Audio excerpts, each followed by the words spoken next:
Welcome to Unfrazzle, a podcast for solo business owners with a big vision who are ready for a kinder, more sustainable approach to productivity.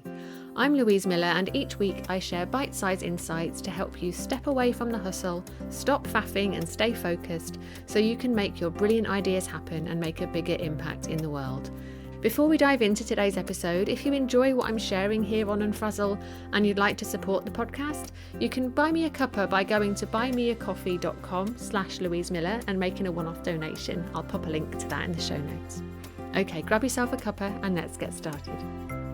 If you're in the UK, you will know that the weather has been messing with us for a while now, right? Lovely and warm one minute, freezing cold the next, but there have been more and more glimpses that summer is on the way, haven't there?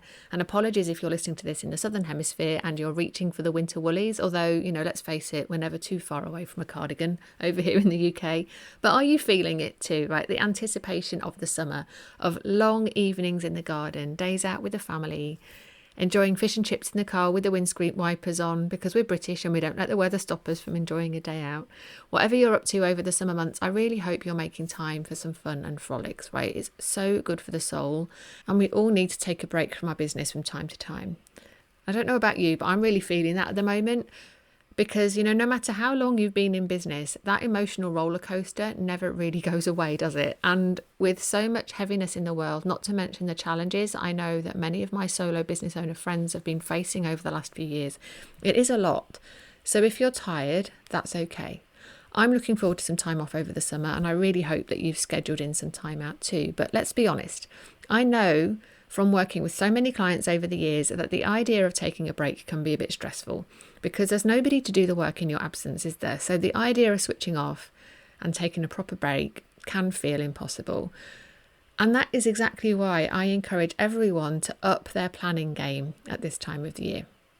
And it might seem counterintuitive, but when you want to work less, you need to plan more. Because looking at what you need to get done during the summer months and how much time you have to do it is what will allow you to enjoy your summer free from guilt. And that's true for anyone who wants to take a break, but even more so if you have the added challenge of school holidays to contend with. Because when you take time to think and time to plan what you're going to do and what you're not going to do over the summer, you will know that you have time and space for everything that's important.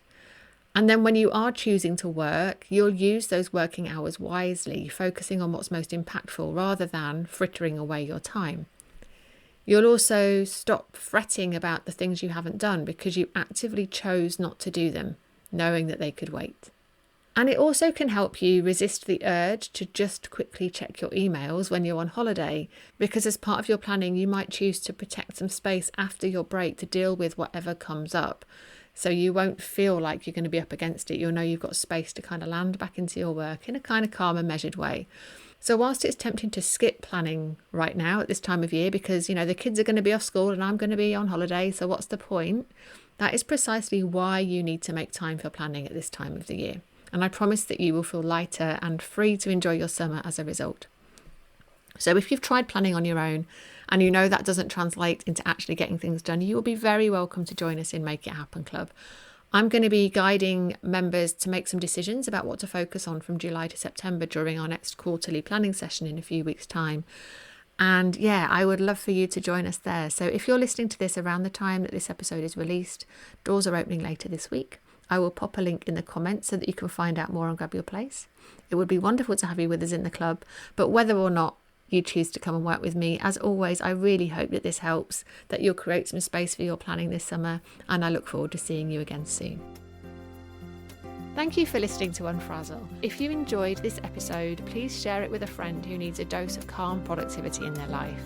And I'd love it if you could leave me a rating and a review, as that will help more people discover this podcast. If you'd like to hear more from me to help you stop faffing and take back control of your time, you'll find a link to join my mailing list in the show notes, and I would really love for you to join us. So thanks so much for your support, and I look forward to seeing you next time.